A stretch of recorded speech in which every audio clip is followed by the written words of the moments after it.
Hi, everybody. Janet Eichhorst here. Welcome. Today, I want to talk about moving backwards, you could say. Noticing when you're in a reality or an experience or a vibrational range where it's not in sync with who you are anymore.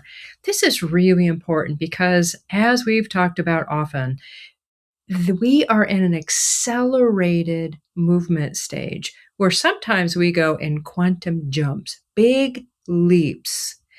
And so sometimes we find ourselves in situations where it feels like we're moving backwards. We're doing something that is not in alignment with who we are now. And I just got back from an amazing trip, and I just have to say that there is a new foundational normal where my life is better. And I sure hope this is happening for you now. And if it's not, it can, right? There's so many opportunities for us to live in really extraordinary ways. And our perspective on it, what kind of self care we do, how we are attentive matters. So, back to this idea of moving backwards. So, on this trip, the theme that was there pretty consistently was how uncomfortable it was to go backwards. And I mean this quite literally. I'm at the one Airbnb I was staying at, it had a driveway. And when I was backing up in this driveway, it was so uncomfortable. I mean, it was just, I was like, I didn't even know if I could do it because I couldn't see, is this right? It just felt like super weird. And that was pretty much the message that was there the entire trip. Don't go backwards. And what that means is if there's a particular way that I'm used to doing something and it doesn't feel in alignment anymore, don't do it. Sorry, my phone's ringing. Let me just make that stop vibrating there. Um, yeah. And that was true pretty much every time I went to back up. And even I was around some friends of mine who are super intuitive, and they too either were getting that message or repeating that message back to me without any initiatory questions on my part. So, as we shift realities, as we become different versions of ourselves, there is a level of attentiveness that can make a huge difference on how well we're doing or how good we feel, even when we feel uncomfortable.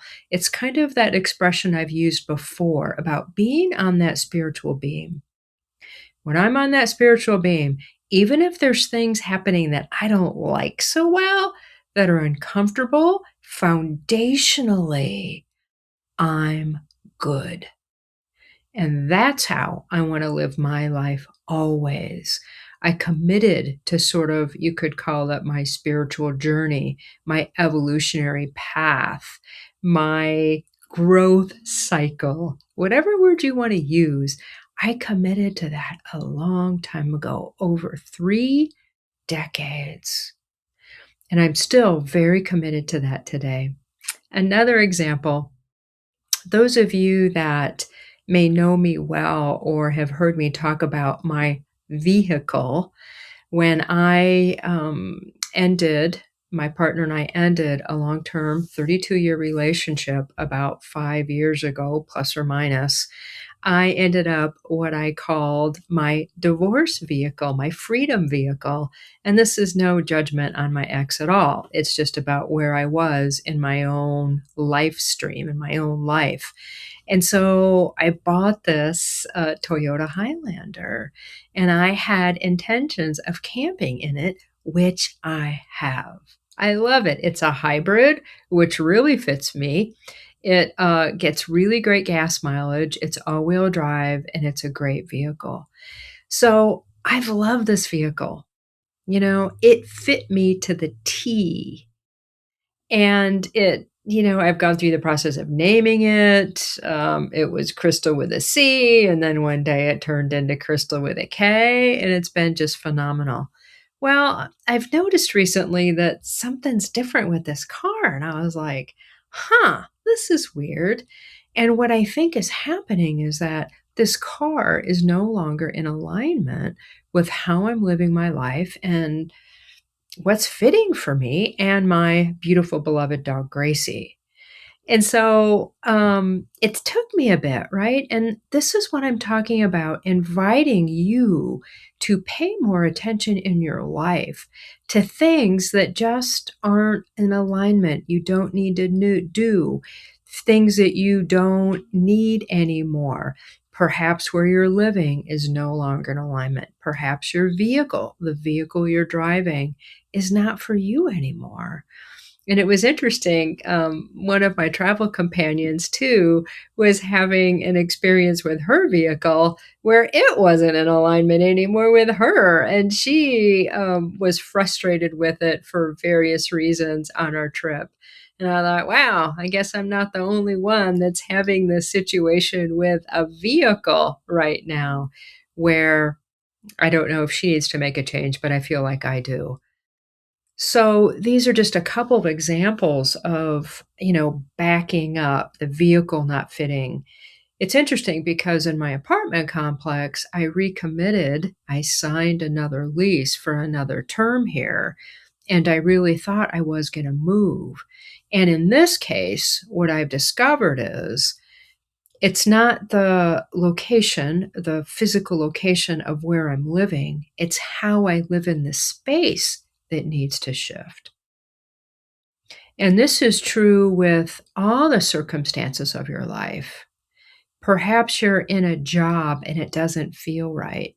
You may not need to switch jobs. You may need to interact with that job in a different way. The way you do it, the way you interact with your, other people on the job, your coworkers. So I'm a big proponent of self reflection and paying attention because that's how I maintain a certain quality of my life.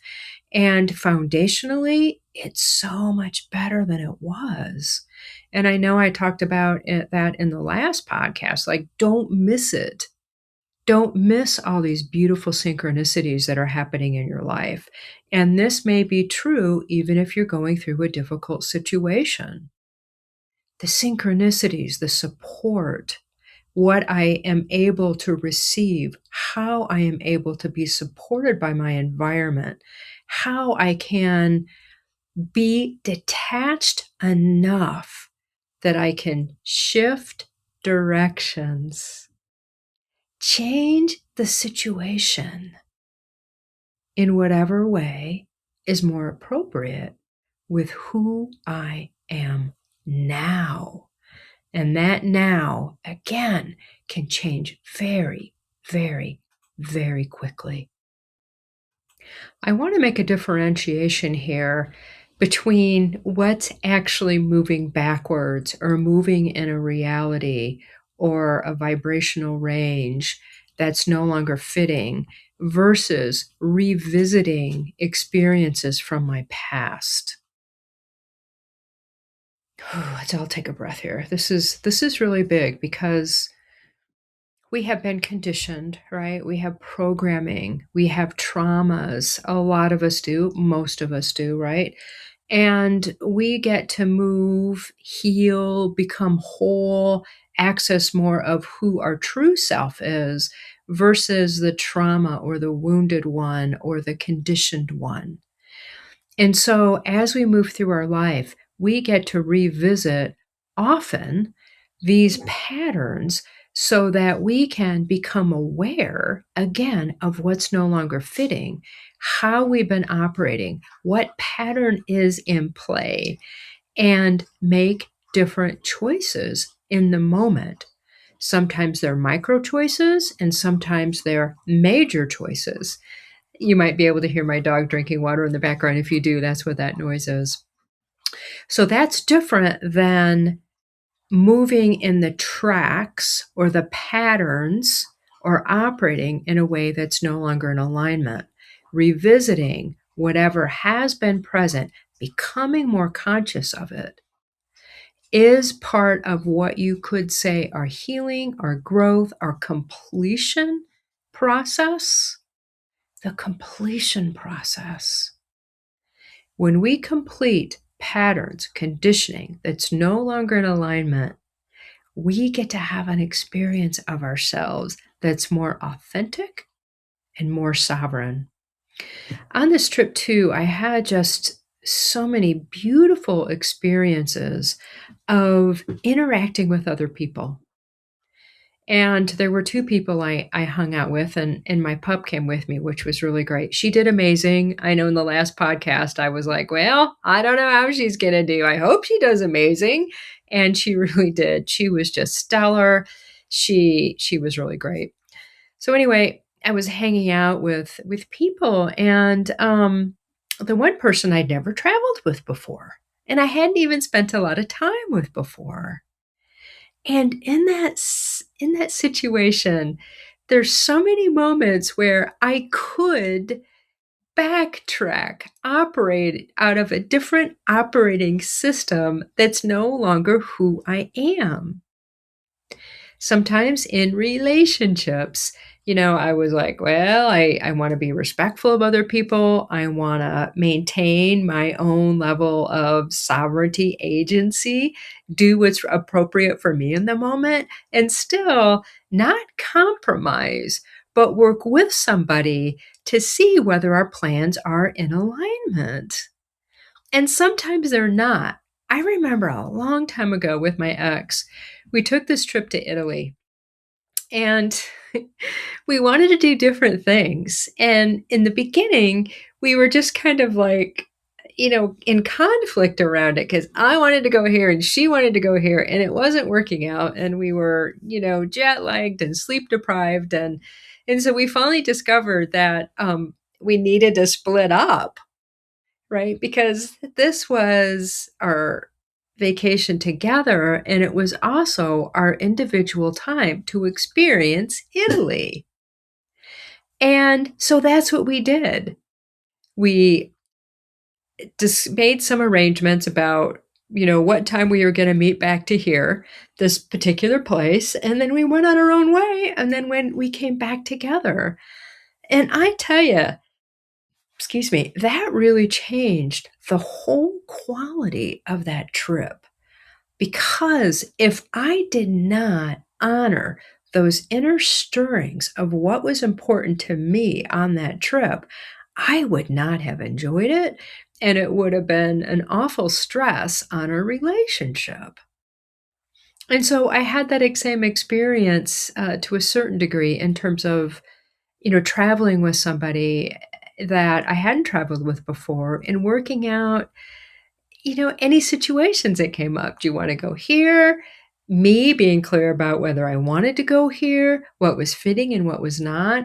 And what I discovered was this person and I were really in sync in terms of how we could interact with each other and how we could travel together. Now, that's not always the case.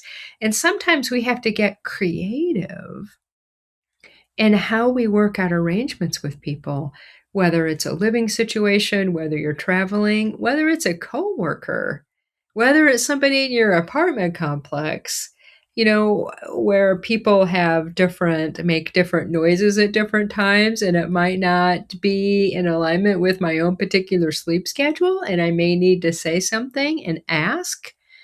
So there's all these opportunities that we have to be in relationship, make really good choices about what I want to say, how I want to own my own truth, what's true for me. And then that could be in my mind and in my old patterning, could be risky because in the past it hasn't worked out so well. And I could have gone on this trip and then decided that I never wanted to travel with either of these women or hang out with them in a different location or in an Airbnb ever again. That could have happened. It didn't, and it could have.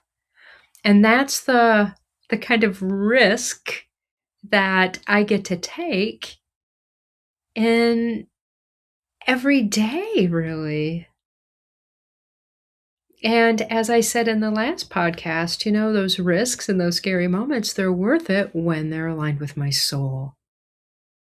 And wow, I mean, the level of synchronicities and the things that happened and how aligned. And there were so many different, I want to say, things happening at the same time. And this is also true right now. There's a lot of things happening at once, which means I don't want to, let's see, how do I want to say this? I want to maintain, I'll say it in the positive way, I want to maintain my own truth and my own experience and my own knowing about what's important to me always. Always, always, always. Pure consciousness, that life force, God energy, is always moving through me as me. There's information there. Is this fitting for me? Is this not fitting for me? It's always here. I can't always hear it, know it, feel it clearly. And in those moments, those pauses can be very important. And then living in the I don't know until I know. There's this expression about, well, we pray about it and we relax and take it easy and we live. And whether that means doing, acting, or non-acting, it doesn't matter. It could be either. Sometimes more quiet time is what's necessary. And sometimes it's action. I know for myself, I do not want to repeat the life that I had. Even though it's been great, I want to continue my evolutionary, my growth. Have those moments that are so profound and so enjoyable and so life-changing that I want to pay attention enough to what's happening and make choices that support me being the version of me that's the most relevant, the purest, I want to say biggest in that vibrational sense, right? The most loving, the most kind, even when I'm forceful. I want to invite you in this moment to deepen and increase your awareness of where you are in your version of your world. So feel yourself in the center. That's the invitation. And breathe. Breathe all the way into your whole body. And give yourself a moment here to see if there's anything in your life that's not in alignment. Just breathe and let it show itself. And that might be now or that might be later. But ask the all that is to show you if there's any kind of, you could say, improvements, better ways of living, what's not fitting for you anymore. Just see. So you don't have to move backwards in the old version of yourself. You can be here on your growth cycle, on your evolutionary track, in your personal spiral of evolution that really allows you to have a quality of life that's unbelievable and unprecedented. That's what I want for you. Even if you're moving through a challenging time, even if you're having the best time of your life, just be aware. Watch the road signs. The universe, the world, our surroundings are always giving us feedback about how we're doing, in which direction to take. I love to pay attention because the quality of my life keeps improving. That means more of my authentic self, more of my God consciousness is here. And I love that. So much love to you. Please like, please share. And until next time,